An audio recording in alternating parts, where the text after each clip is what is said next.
Thursday, 11 of April, year of our Lord 2023, and we're about to get started with another lesson in personal finance. Today we're going to talk about asset allocation and tax allocation, and I'm going to show you and anyone who joins us today how that works in your financial plan. So let me jump over to the Zoom room and get things started. There are some folks in the Zoom room. I'm going to admit them now. Welcome to the Zoom room. We're getting started in personal finance. I'm waiting for you guys to join. I just clicked the button to admit everyone who was in the waiting room, and that looks like it's taking a minute. I've been having trouble with my internet using Comcast here in my studio, and yesterday I lost internet a couple of times, so I'm hoping. It looks like it's slow. The blue button is on my internet indicator, which means I should have good internet. Can you guys, somebody chat in and tell me if you can hear me? And also, don't forget to chat and just say you're here, as usual. Thank you, Vivian. I appreciate that. Hey, welcome aboard, Christian and Vivian and everyone else. Okay, let's get started. I'm assuming you can see my screen. Is that true, Christian? I'm moving it up and down. Tell me if you see this picture. Can see your screen. Christian, are you seeing me move this in and out? You're seeing that? That's a big screen for you? Yep, cool. Okay, good. For some reason on my Zoom, it's showing me a little teeny thumbnail of this on the right side, which is fine. I'm going to jump on over to another program and we'll get started. Okay. Well, I hope you guys had a great Easter celebration, some time off. If you haven't noticed, I'll just tell you that I haven't graded any papers from last week. So your articles are sitting in my queue waiting to be graded. In fact, I was going to spend a few minutes today and what I really want to do is I wanted to open a couple of these and just go through the assignment with you. But I'm a little afraid to do that because the names are on these. So I'm going to just try to there's no personal information in any of these. It's just your homework assignment. But I'm going to try to be very careful not to show you any names or any personal information, which, again, there is no personal information. This financial planning platform, I mean, it would have a birthday, but you all changed your birthdays to be different. So that was part of your homework assignment. So anyway, that's what I'm going to do partly. That's one of the things I'm going to do today. I'm going to also try to keep an eye on the chat. So before we get started, we got a couple of minutes. If you could, if you have a question, go ahead and post that now, and I'll try to answer it before I get started. We have a lot to cover today. I mean, just like every time we get together, there's a lot to cover because personal finance involves a lot of details. So I'm going to try, what I want to do though in this lecture, in this lesson, is try to help give you some confidence, a little clarity as well about your upcoming assignments, because we're getting closer and closer to the capstone assignment. And so one of the things that Christian, tell me where you're seeing that. So you said assignment 11 mentions wanting an outline of the Zoom meeting, but doesn't give any specifics. Do you want an outline or can we skip it? So yes, you can skip it, but more importantly, Christian, I went ahead and updated that. Let me see.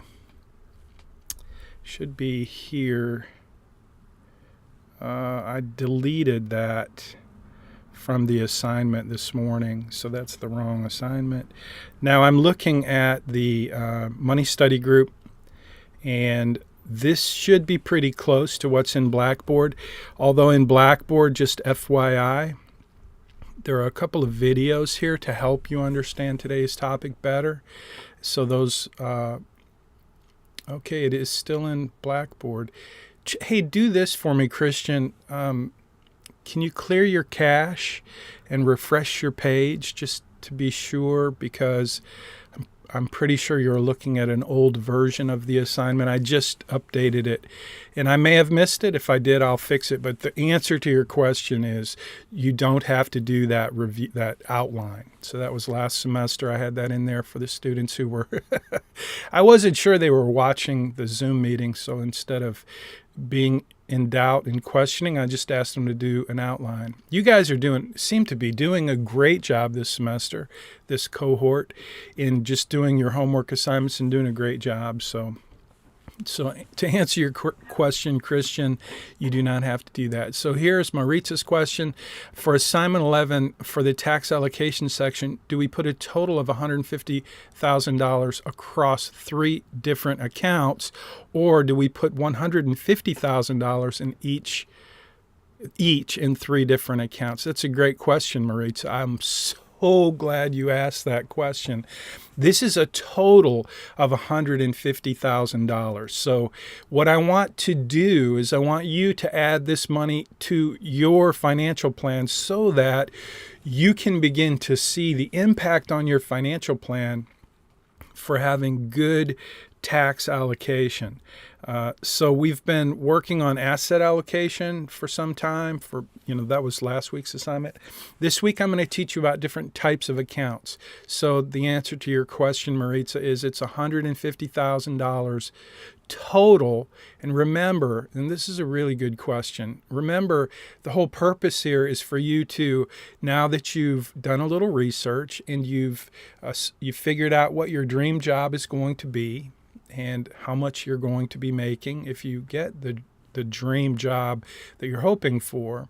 Remember, the purpose of this assignment and last week's assignment is for you to take those assumptions based on your income, based on what you're studying and what field you're going into. And I know these are all assumptions, but the objective of this lesson was for you to give yourself 10 years, make yourself 10 years older, and then pretend that you started out using these strategies in your financial plan. So in order for you to do that, you have to actually go into your financial plan and put some money into those accounts. So that's what you were supposed to do. And most of you did a great job with that. I was looking at a couple of assignments this morning where one student actually, Maritza, put all of the money into one account. And it turns out she put it into, or he, I'm not sure who, put it into I'm going to show you that one just real quick, just so you know I'm telling you the truth. And it's such a good question. Ooh, sorry about that. How do I get out of here? Oh, there we go. So in this, I believe it was this one. Let me just show you real quick. When I grade these, this is what I do. I'm looking for the components of your plan to see if you have any, if you're missing anything. So here I believe, I thought that was the one. You know what? I am looking at the wrong assignment. So give me just a second. I'm just going to show you to answer your question. I think I'm having trouble with my internet. Anyway, this next assignment that isn't loading, this student actually put all of the money into one account. I'm not going to show you that because it's not working so well. I'm going to go back here. So, oops. Gosh, I'm having all kinds of trouble today. So anyway, Maritza, that's a great question. And the answer is you want to put $50,000 into a taxable account, $50,000 into a tax deductible account, and $50,000 into a tax-free account. And you're going to learn today about types of accounts. That's what this lesson is about. So you're going to find that not only do you have your 401k, that's one type of account, and it's one specific account that you needed and should have added to your financial plan. But in addition to that, you're going to add an IRA account, a Roth IRA account, and a taxable account. So those 3 types of accounts in this week's assignment are designed to illustrate the different ways that those types of accounts work. inside of your financial plan, and we will also use asset allocation in each of those 3 accounts. So you're going to have 4 accounts. You'll have a 401k account, and that's going to be funded with the amount of money that you decided or determined from your research was appropriate for the company that you got the job, your dream job at. So the 401k is one account, and you're going to need to fund that and tell your financial plan that I'm funding my 401k and I'm getting this match. So you saw the data cards for that account. And then the second, third, and fourth is what you're adding this week, which is tax deductible IRA, a tax-free Roth IRA, and a taxable account. And we're going to talk about the types of accounts today. And I'm going to use my buckets. I'm going to use some buckets to show you, to illustrate these types of accounts. So I have props today, and I have some buckets. In fact, if we go up here, I think I have buckets somewhere. Buckets, yeah. I'll use the pictures. Man, I think I have trouble with my internet today. Every time I click on something, it just goes really slow.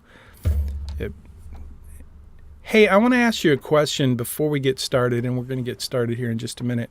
Have you guys seen in Blackboard or Money Study Group or in any post that you've seen, you know those little images that it looks like something's supposed to be there but nothing is there? Like where I put an image into a post, whether it's in Money Study Group, Blackboard, or anywhere else, sometimes that image loses its link. If you ever see that, let me know. I can fix that. My team told me, like this morning, this post, all of the images for the buckets were just gone. And so we fixed that. And I'm finding, by the way, that in Blackboard, that happens a lot. The images, everything that I post, when we post in Blackboard is just, it's Blackboard. What can I say? Fortunately, if you didn't know this, starting next semester, the University of Houston and the Bauer College of Business is transitioning to Canvas. So it's similar to Blackboard, but it has so much more functionality, and it's going to be so much better for those of us who teach asynchronous courses. It'll make it so much easier for me to put good content into your assignment area as opposed to what we currently have with Blackboard. We'll still have Money Study Group, but honestly, Money Study Group, the online course, was designed partly because Blackboard just had so many limitations. So we're moving forward in the world of technology, and we'll be doing that. Okay, so I'm not going to show you. I do want to show you one thing before we move on. I want to show you something that I've had a couple of questions about. And I'm going to try to open one of these. I do not know.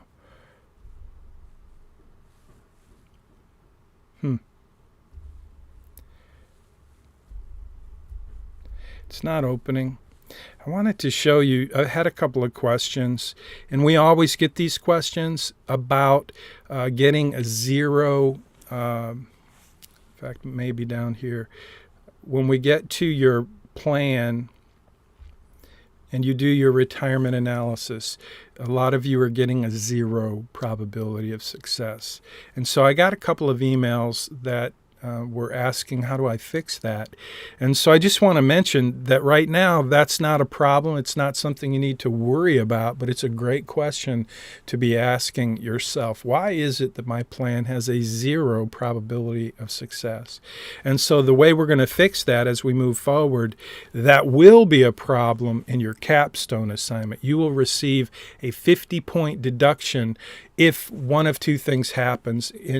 So in your capstone assignment and in this week's assignment coming up, I'm going to start looking at the probability of success in your plan.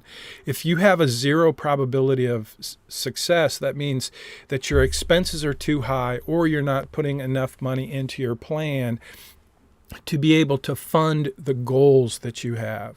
And so,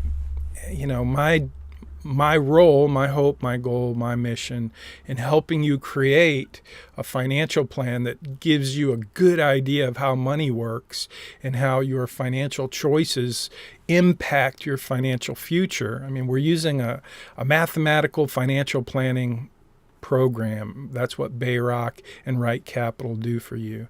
But, if you don't put in the right inputs, you're going to get terrible outputs. So most of you are going to find that your financial plan is producing a really good amount of money at the end of the plan. And you can see that this plan doesn't show it, doesn't show any, it doesn't show the amount that you have at the end of your plan, but you will see that in your plan. And so don't worry if you have a 0 probability of success. Moving forward, I'm going to teach you what to look for to fix that, okay? And so right now we're just adding data to your plan, and your plan is probably not working great. Some of your plans are working awesome, but many of you are not finding a good, in the retirement analysis, you're not seeing good results. So we'll go over that.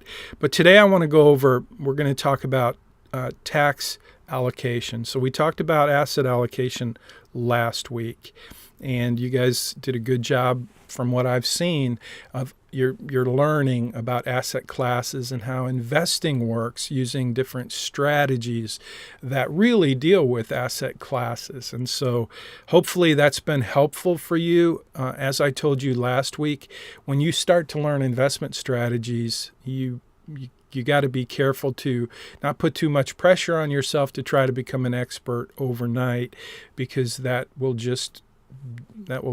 kind of derail your mission of learning how to invest. But I promise you, if you stay with those 4 strategies that I taught you, you will, and you can go back and watch that video again and just, save those posts, save that information. You're going to need it moving forward, especially when you start funding your 401k. So these are some videos from someone else. I think you're going to want to take a peek at them. They're posted in Money Study Group for you.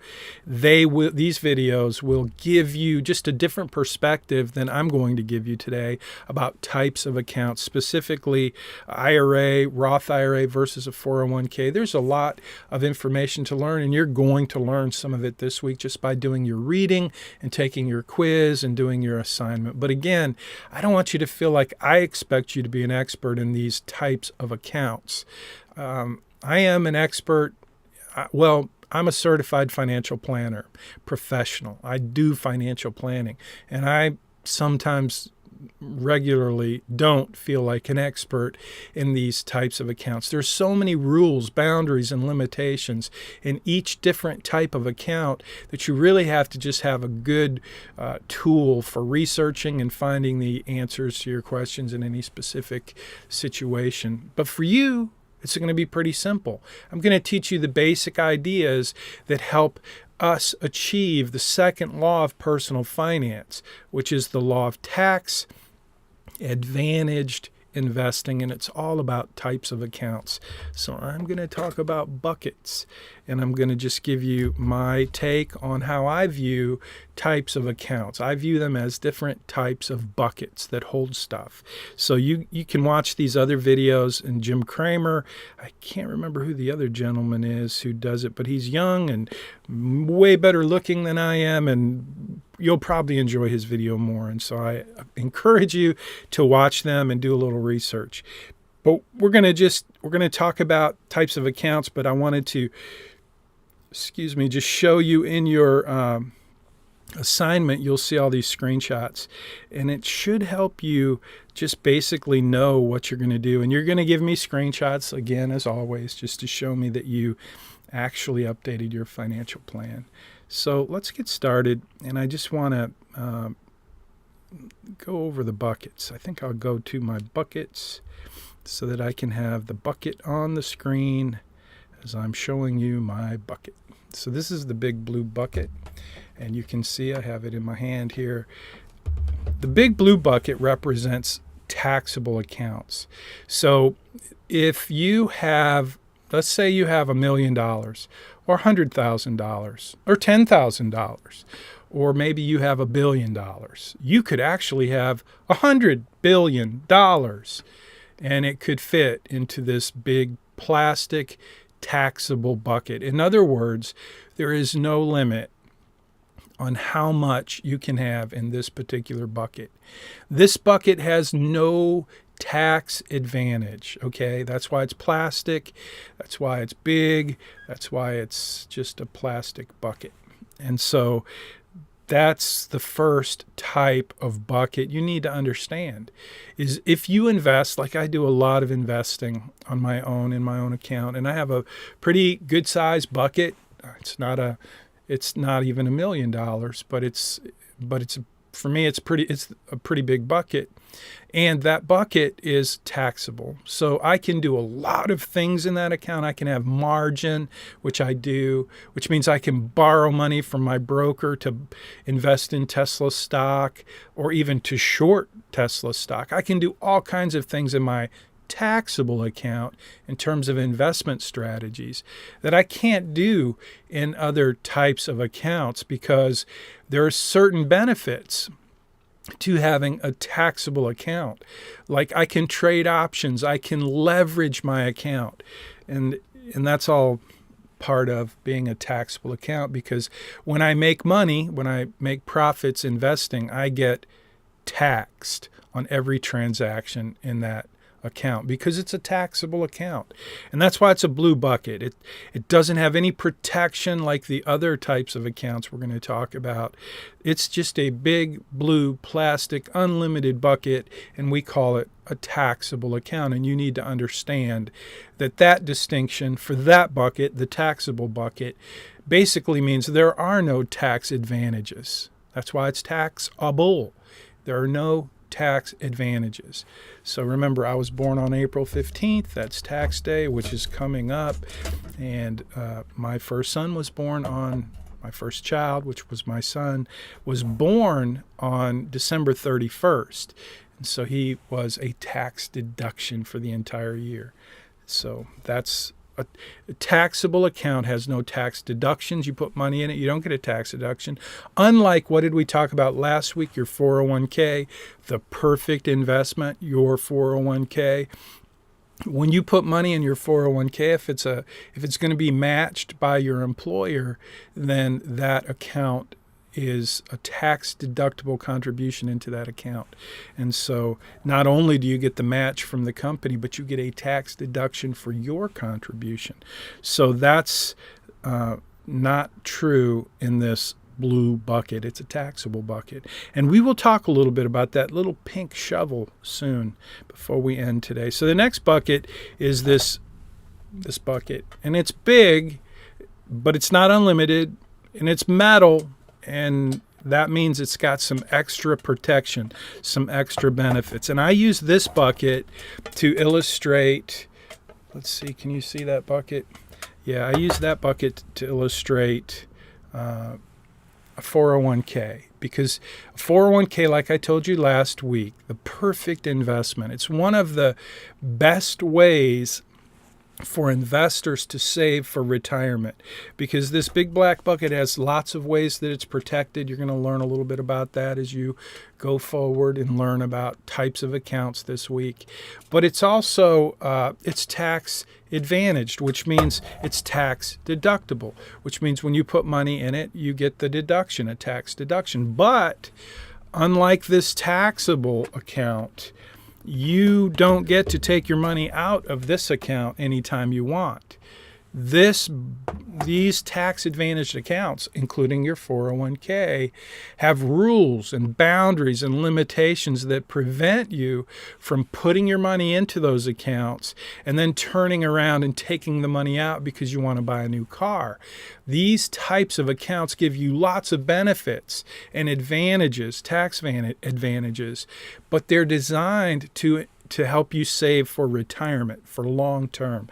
And that's true for this big brown bucket, which is your 401k. Now, it could be a 457 if you work for the government. It could be a tax sheltered annuity if you work for or it's the number. Remember, these numbers in all of these, like the 401k, is the paragraph number in the tax code. That's all that number really means.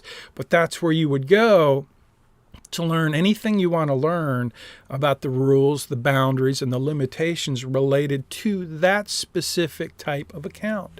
And so the 401k is a paragraph number for that type of account. And so if I say 403b, that's a different type of account with a different paragraph number. But the truth is, it's very similar to the 401k, because the 401k is for a for-profit company.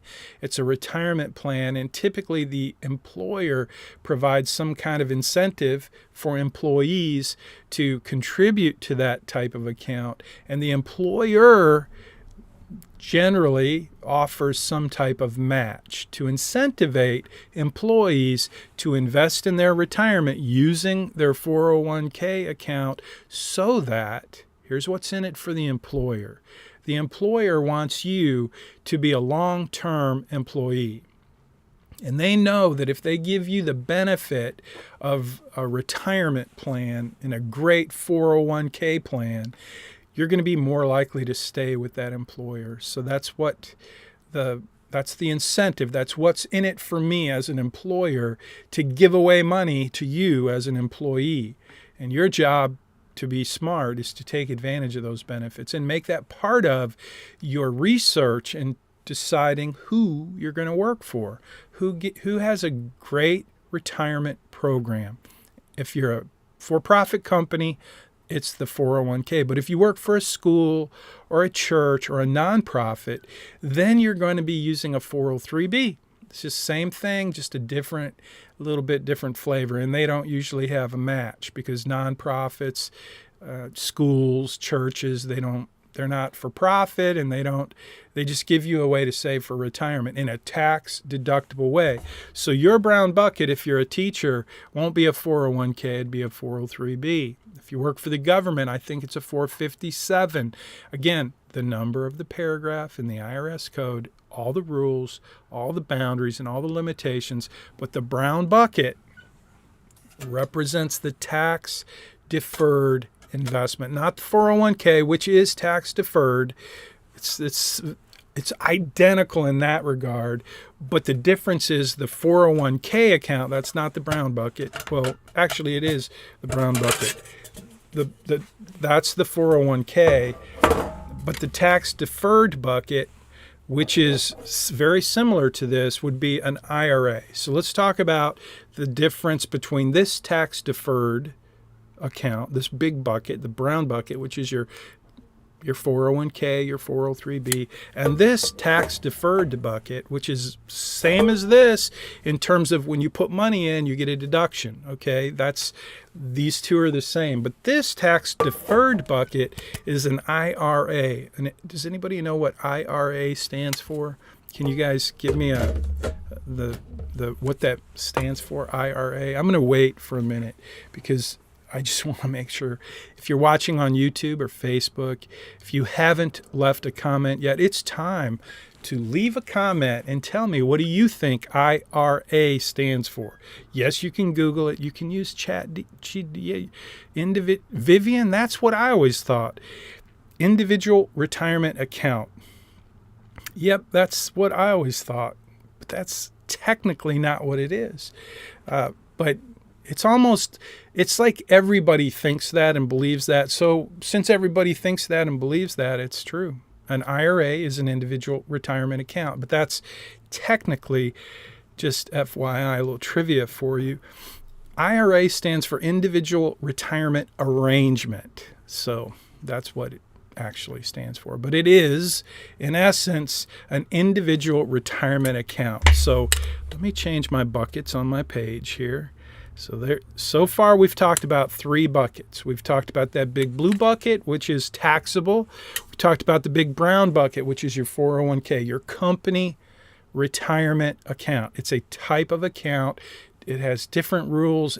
It's the one that allows you to put the most money into in a tax-deferred way. But you can't take the money out until you get old like me, over 59 and a half, and then you can take the money out without paying a fee, a penalty, and taxes, because remember, you're getting a tax deduction when you put the money into these accounts. When you put the money into these two accounts, you're getting a tax deduction. If it's your 401k or your IRA, your tax deductible IRA, you're getting a tax deduction. So what happens when you take the money out of a tax deferred account? What do you think happens? If you take money out of that account, you pay taxes. And if you take money out of that account before you're old like me, 59 and a half, I'm turning 62 this week, I think. Maybe, yeah. I was born in 1962. Does that mean am I turning 61? I think, yeah, math. Getting old. Tax deferred account. When you put money in, you get a tax deduction, just like the brown one. Just a different amount. You can only put, you're going to learn this week too. You're going to do a little homework and you're going to figure out how much money can you put into a tax deductible IRA this year. Okay, so back to the tax deductible IRA. It's a pretty good sized bucket. It's a metal bucket, and that's what it represents, is the tax deductible IRA. So we did the blue bucket. Come on, I got too many buckets here. Brown bucket, I'm looking for, I guess we're not going to see. Okay, we're going to jump into the gold bucket now, but I thought I had a picture. Sorry about that. My pictures get all discombobulated. So those are the three buckets we've talked about so far. Can you name them? You are going to have all three of those buckets represented in your financial plan, because you're going to have, after this week, you're going to set up a taxable account. That's the big blue bucket. You should have already set up your 401k account with the amount of the match that your employer is going to contribute and how much you are going to contribute. So yeah, that one should have already been there. But then in addition to that, this week you're going to add this tax deferred account. It's called a tax deductible IRA. And then here's another thing we're going to do. I think I'm just going to mention this. This gold bucket represents a tax-free Roth IRA. So that's what the gold bucket is. It's different than the tax deductible IRA. Do you know the difference between a tax-free Roth IRA and a tax deductible IRA? We'll get to that in a minute. But first, let's talk about what happens when you put money into this bucket. This is your 401k, and you're working for the company that you're working for right now when you graduate. But then let's say 5, 6, 7, 10 years down the road, you decide to switch to a different company, or maybe you start your own company. At that point, what will you do with the money in your 401k? What will you do with the money that you contributed when you worked for that old employer? Typically, what you do is you roll that money over into an IRA account. And that's why this bucket can get really big, because every time you leave or terminate from an employer, generally you take that money and you put it into your own IRA. And it's a tax deductible account, just like it was when it was a 401k. But now it's yours to manage. It's not being managed by the company anymore. When you roll it over into an IRA, it's yours to manage. Now, you may work with a financial advisor, or you may manage it yourself. You get to decide that, but it's your account. It's no longer attached to the company. And every time you leave one company and go to another company, typically you're going to roll over the funds, the money that you contributed to that 401k or 403b or 457, whatever type of organization you worked for. When you terminate, you roll the money over into your own account, an IRA account. And it doesn't matter if you worked for a nonprofit or if you worked for a company like Shell. When you leave that company, the funds that you put into that account get rolled over to your IRA, okay? So that's something you should, that's a question you typically I get. Nobody seems to be asking questions today. Let's see if I got any chats. Let's see. Uh-oh, I got somebody in the waiting room. Kind of late to be joining in the waiting room, but anyway, let me jump over to the chat and see if I can find the chat. Where's the chat? Show chat. Okay, sorry. I'm not seeing my chat, so if you're chatting a question at the moment, I've lost my chat. Oh, there we go. Got the chat. Nobody's chatting, though.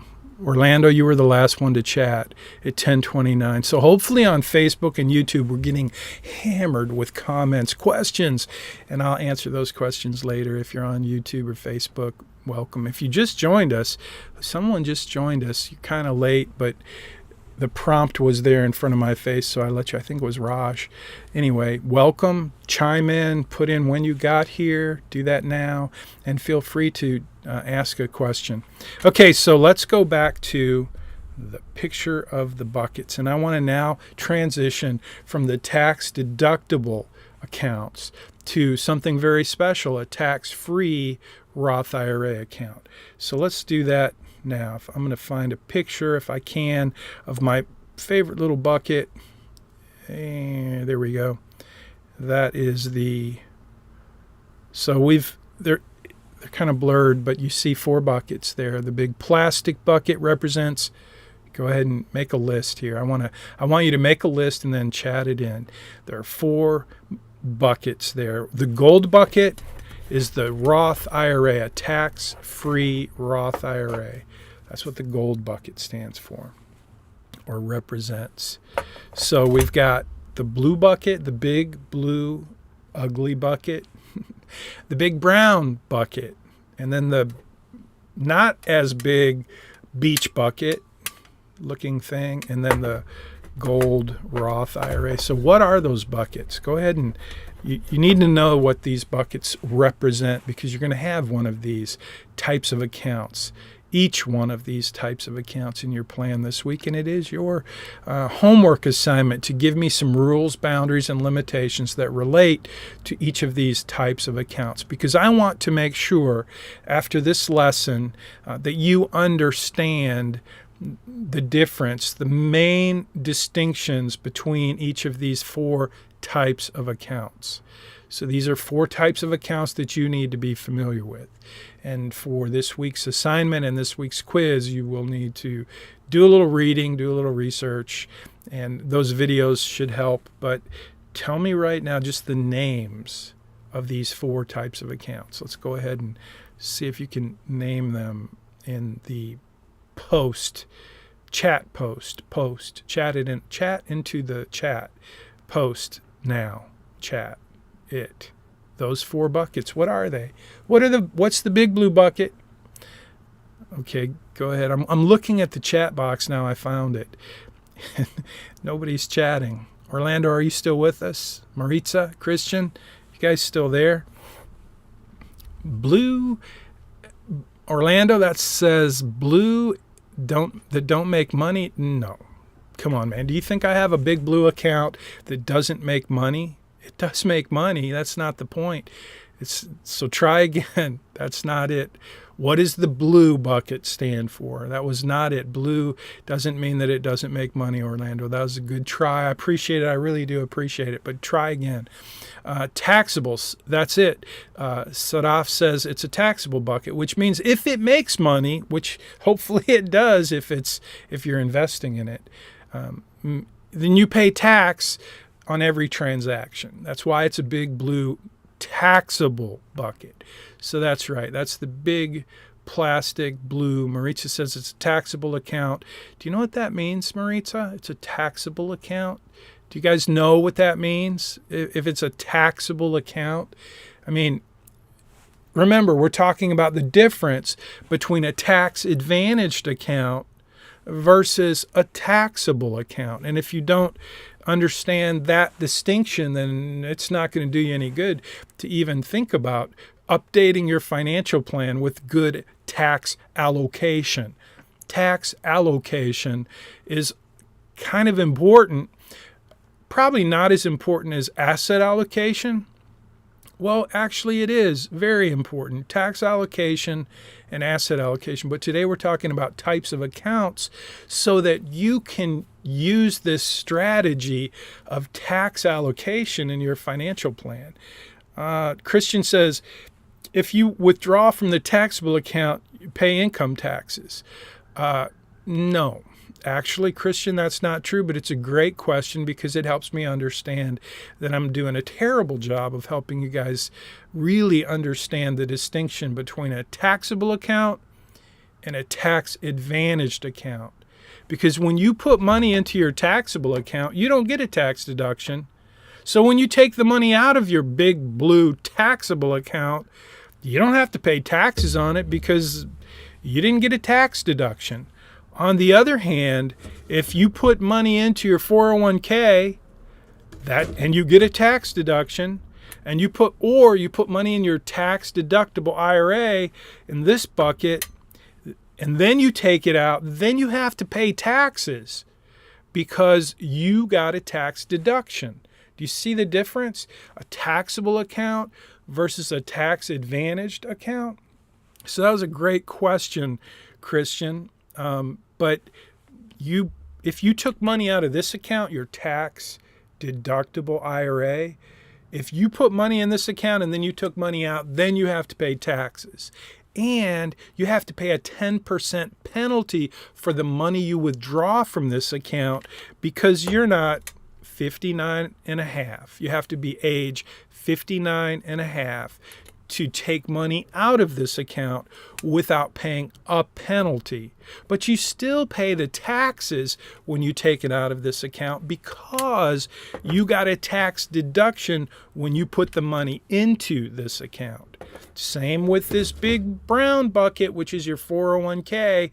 When you put the money in it, into this account, you got a tax deduction. So when you take the money out, even if you're old like me, you still have to pay the taxes, income taxes, because you got an income tax deduction when you put the money into the account.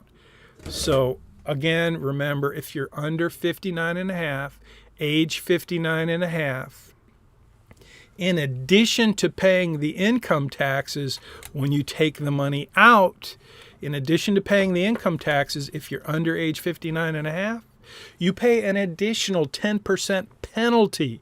So you don't want to be taking money out of these accounts. If they're tax-advantaged accounts, they're for retirement. Okay, so let's try again. I'm going to ask you again. Tell me what the big blue bucket is and what makes it a taxable account. What does it mean to be a taxable account?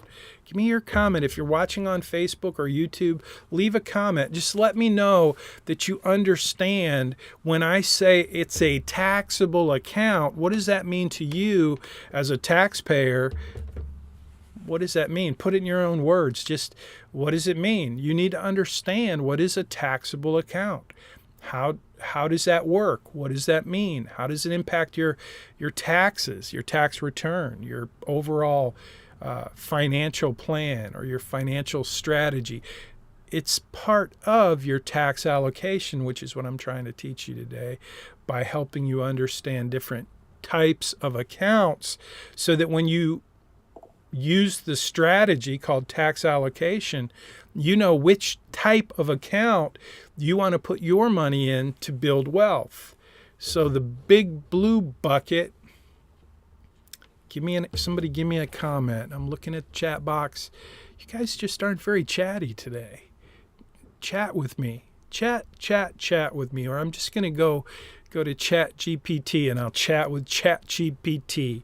And I'm sure ChatGPT, you're probably doing that now instead of listening to me, because nobody seems to be chatting with me today. I'm just sitting here chatting with myself. So help me understand, help me know that you understand what is this bucket, this big brown bucket, which stands for a 401k. Do you know what it is?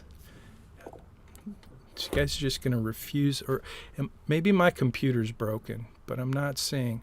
Thank you, Christian. With a taxable account, your money's already been taxed. So when you withdraw it, you're not being taxed. That's exactly right. So now you know the difference between that and the money that you put into your 401k. You get a tax deduction in this one. And that's also true with a tax deductible IRA. So whether it's a 401k or a tax deductible, any account that's called tax deductible, it means that when you put the money into that account, the IRS gave you a tax deduction. So then when you take the money out, you have to pay taxes. And if you're young, you pay a 10% penalty.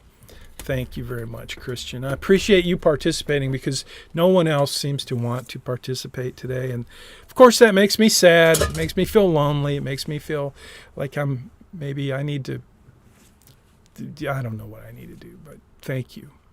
Vivian, that's a frown. Don't frown. That makes me sad. I'm not sad. I'm just kind of trying to get you guys to, chat. You have anything to say, Vivian, besides a sad face? Did I make you sad? I didn't mean to make you sad. Sorry. Okay, let's get back to the class, the course, the lecture. So this little gold bucket, I don't remember why I have this. Oh, I know why I have this in here.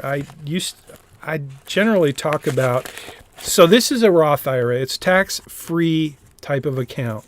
You're going to learn about it this week. You're going to do a little research, and you're going to tell me what can you put into a Roth IRA? How much money can you contribute?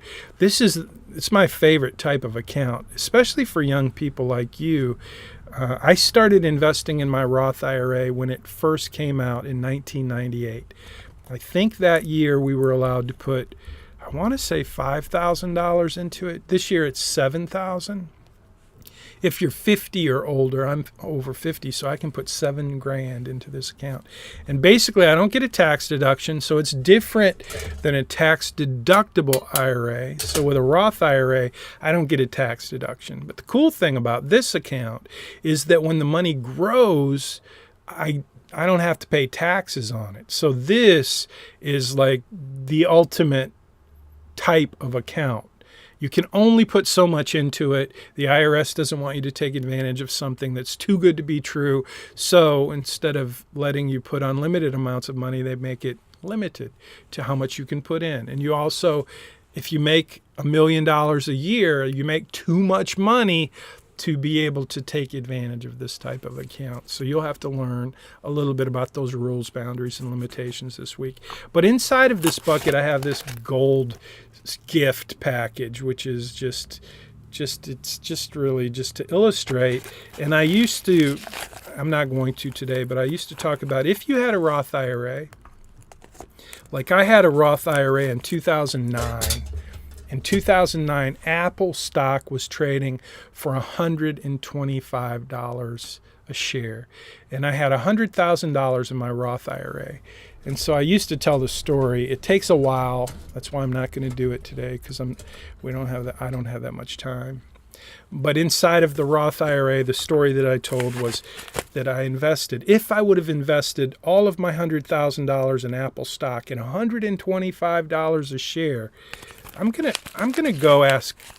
I'm gonna do an article. I'm gonna do an article that's gonna unpack that, because next semester I want to tell that story, but it's gonna take some time to make it super clear. But think about it: if you had $100,000 in a plastic taxable account, and you bought Apple stock, you had $100,000 and you bought Apple stock back in 2009 for $125 a share. Do you have any idea how much money you would have in your plastic bucket today? And if you sold all of your Apple stock today, how much money would you have in that blue bucket? That's the first question. The next question is, how much would you pay in taxes? Because in that plastic bucket, that taxable bucket, now that you sold the stock, you have to pay capital gains. You have to pay taxes. It's not income tax, but it's a tax on the gains that you had when you bought the Apple stock. Remember, in this story, you had $100,000 in your blue bucket, your taxable account in 2009, after the great financial crisis, or in the middle of it, Apple stock was selling for $125 a share. That's true, it was. The question is, if you bought, how many shares could you buy if you had 100,000? It's math. It's simple math. I'm not going to do it today, but I'm going to write an article, and I'm going to tell you that story next week with the article, so you can go and read it while I tell you the story, because otherwise it would just be a bunch of math. But it's amazing math. And that's why in this, so the question is, if you had 100 grand in a blue bucket and you invested that 100 grand in Apple stock in 2009 when it was trading at 125 bucks a share, how much would that Apple stock be worth today? And if you sold all that stock today, how much money would you have in your blue bucket? And then the question for your CPA is, okay, how much was my capital gain on that investment? And now how much tax do I have to pay? And how much do I have left over? I mean, that's what every investor wants to know. And Christian, that's why your question was so important. And so it's so important that you understand the difference between a taxable account and a tax-advantaged account, especially a tax-free account. Because at the end of the day, when I do this article, I hope I get it done this week. But I'm going to commit to you. I'm not going to try, because you know what happens when we try, we don't do it. Now I'm committing to an article that unpacks the math behind this bucket. So tune in next week, and I'll have the article and I'll give you the answer. But this is Apple stock that was purchased in a Roth IRA in 2009, 100 grand's worth. I had 100 grand in my Roth IRA. I wish I would have done this, but I didn't. But I'm going to tell you the answer. If I would have, how much would I have in terms of net worth that's not taxable, because I put it in a Roth IRA versus using this big blue bucket. So I'll get that to you next week. And then when you see that, when you see this article, you won't even have to read the whole article. You can just read the summary, and it'll be like, oh, that's why Professor Munchback is saying that a Roth IRA is a really good idea for a young investor who has a lot of time to invest, because that bucket, the Roth IRA, is a tax-free bucket, which means as you build wealth in that bucket, when you take the money out, you don't have to pay income tax. It's the only bucket like that. So it's a pretty important bucket. So those are the types of accounts, the 4 types of accounts that we talked about right there, starting with the big blue bucket, the big brown bucket, so the big blue bucket is taxable. The big brown bucket is your 401k. The beach bucket there, that's a pretty big metal bucket, that's your tax deductible IRA. That's the one you would roll your money over into an IRA, an individual retirement account, tax deductible IRA. That's what that beach looking bucket is. It's important for you to understand that one, because you will use that in your lifetime, I promise you. And then finally, the 4th bucket, the gold bucket, the best bucket, is the tax-free Roth IRA bucket. So you're going to set up in your financial plan this week those additional 3 types of accounts. You've already got the 401k. You should have already put that into your plan. So now you're going to add a taxable account, and you're going to put 50 grand in there, and then you can go ahead and allocate your assets the way you feel comfortable. Because remember, this is a taxable account, but it's going to include investments. It's not just cash, it's investments. I want you to make use of that blue bucket, invest it. And then I want you to set up another account, which will be a tax deductible IRA, and put 50 grand into that one. We will pretend that over the 10 years, while you were putting money into your 401k, that you changed jobs somewhere along the way, and you rolled over $50,000 into your tax deductible IRA. And then in addition to that, let's assume that you were able to contribute along the way to a Roth IRA, and you've accumulated 50 grand in that account as well. That's your homework assignment. In addition to writing an article just to tell me what are the distinctions between these 4 types of accounts: a taxable account, 401k, tax deductible IRA, and a tax-free Roth IRA. Okay, that's your assignment. That's, if you guys can just get a decent understanding of those things, these 4 types of accounts, then this week's assignment is a home run. I promise it will help you in your investing life to build wealth over time. Now let's talk about, for just a minute, that nice little ugly, goofy, pink shovel. So I lost my shovel.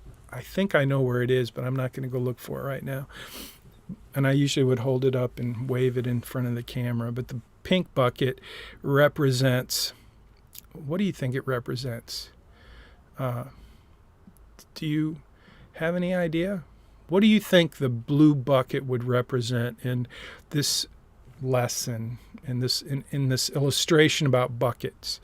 Because these are buckets, right? And that's a shovel, right? So what do you think I'm going to say about the shovel? What does the shovel represent? If I were going to tell you a story about buckets to illustrate types of accounts for investing, for tax allocation, and there's a bucket involved in this story, what do you think the bucket would stand for? I'm not sure anybody can answer this question. Not sure anybody wants to at this point. But if you can, go ahead. I'm going to tell you what it means, what it illustrates. And you're going to be like, yeah, that's what I was thinking. And I'm going to be like, yeah, but you didn't write it.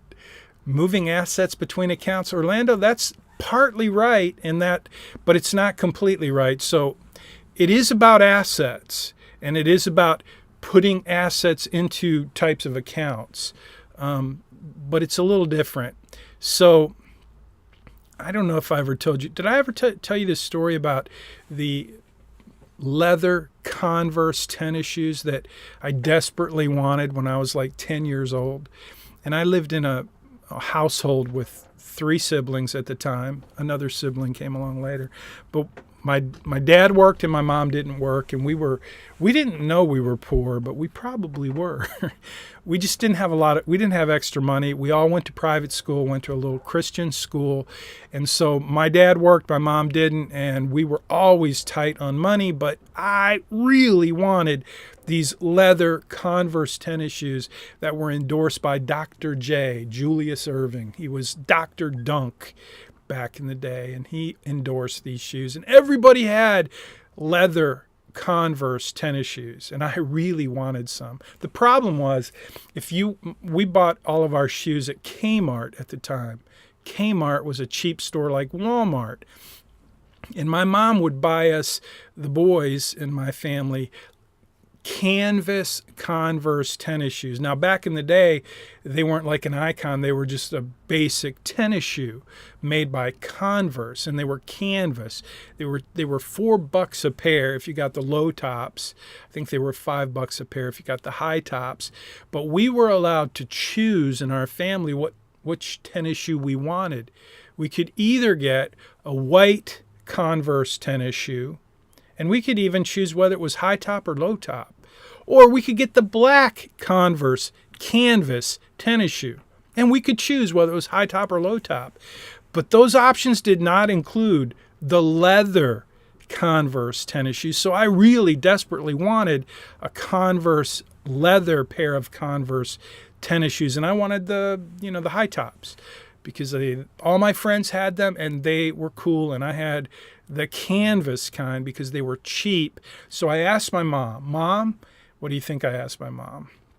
When you go to the store, will you please get me a pair of black leather Converse high tops? And she said, what do you think she said? Go ahead and chat that in now. If you've listened to the story so far, you know what my mom said, or you could at least guess. Maybe wrong, because if you guess the most common guess, you'd say she said no, which wouldn't be true. She didn't say no. She did say too expensive, Orlando. That's exactly right.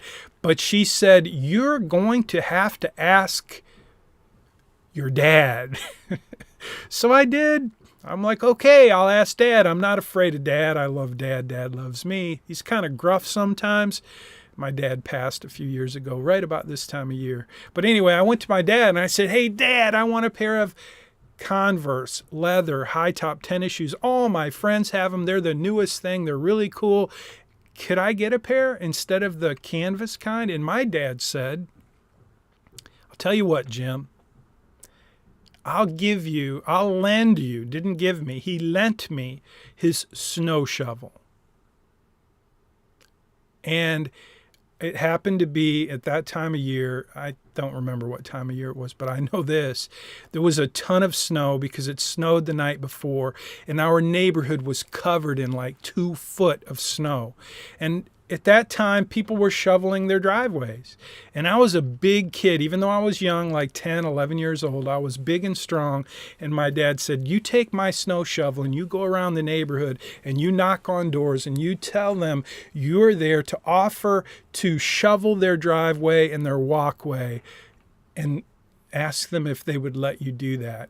And then just ask them what they'd be willing to pay you. He didn't even tell me what to charge. He just said, go knock on the door and ask if they'll let you do it. And I did.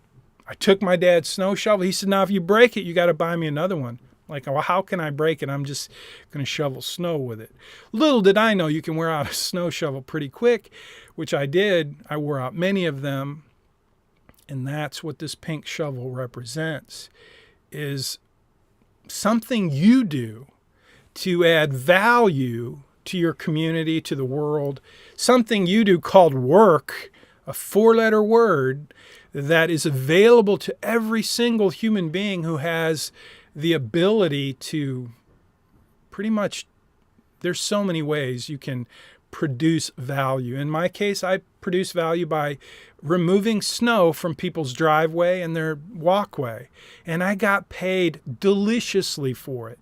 I mean, people were so generous because I'm this kid in the neighborhood asking them if I can shovel their snow. They wanted me to know that they appreciated me doing it. And I did a good job. And before the day was over, I had a pocket full of money.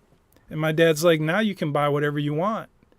And I did buy those Converse canvas, high-top tennis shoes that were endorsed by Dr. J. Julius Erving, the icon of the time in basketball, Dr. Dunk. But look, the story here, the bottom line, the main event, the thing I want you to walk away with is it doesn't matter what type of account you put your money in, or your assets, or your investments. It doesn't matter if you're not funding those accounts, if you're not able to produce income and produce revenue in your life. And so that's what this shovel is about. You got to figure out, what do you do? What can you do that someone else needs? I promise you, I'm a business owner, and it's amazing to me how many people come to me and want a job. But what they don't come to me with is a solution for my problem. Like, do a little research and figure out what is needed. Like, it was super easy for me and my dad to recognize, hey, what people need that I could do, they need their snow shoveled. And then in the spring, Dad said, here's a rake. Go rake up the old leaves, or in the fall, whenever you want to do that. And then at some point, when I was a little bit older, my dad said, hey, here's my lawnmower. If you break it, you see, he didn't even give it to me. He actually sold it to me.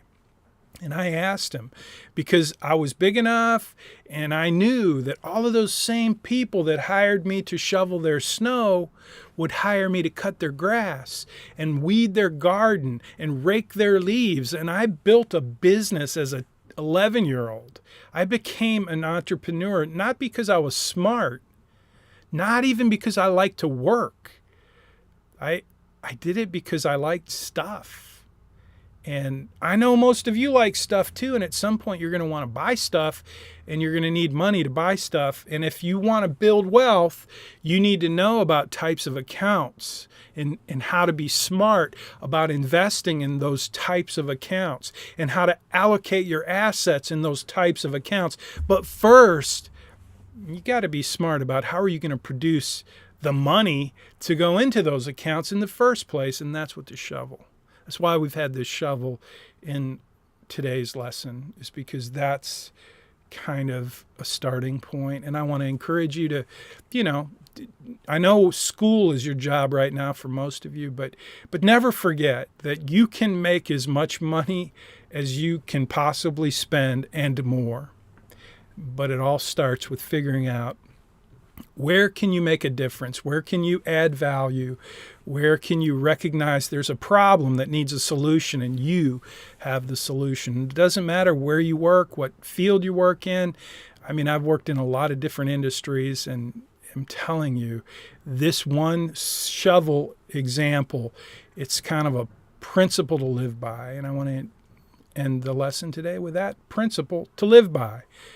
Find some work that you can do that can make a difference, that can add value. And you will never, ever have to worry about how you're going to get the money to put into these buckets. Hope you have a great day, great week. Sorry I went long. I'll see you next time. All right, I'm going to jump on over to the live stream, and I'm going to end and finish